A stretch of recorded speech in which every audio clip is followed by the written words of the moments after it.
Сәлеметсіздер ме оқушылар? Қазір бізде дүниетану сабағы. Қазақстанға саяхат жасаймыз. Бүгінгі сабақта не білемін?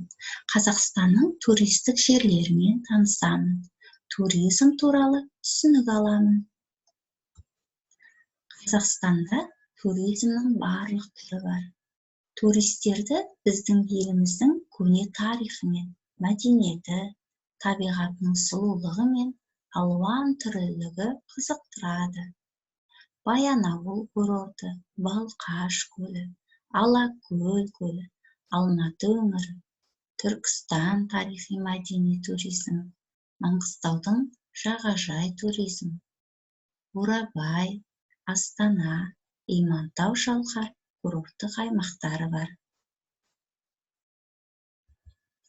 Туризмнің түрлері көп екен. Туризмнің спорттық, ойын-сауық, танымдық, сауықтыру, экологиялық деген түрлері бар. Туризм түрлерінің өзінің міндеті мен мақсаты бар екен. Тарихқа қызығатын адамдар Қазақстанның оңтүстігіне саяхат жасайды.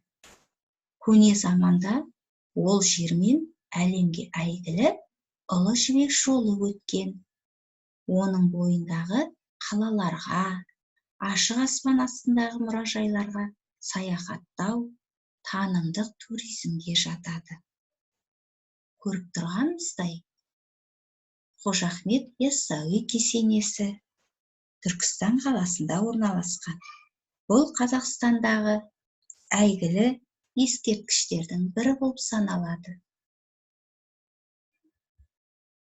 Сонымен қатар, Бурабайдағы Жұмбақ тас, Астана қаламыз. Бұның барлығы да сауықтыру және танымдық, ойын-сауық үшін өте қажет. Біздің Маңғыстауда да керемет әсем туристік орындар бар. Біздің Каспий теңізіміз және мінекей көріп тұрғандай керемет Маңдала, Маңғыстауын.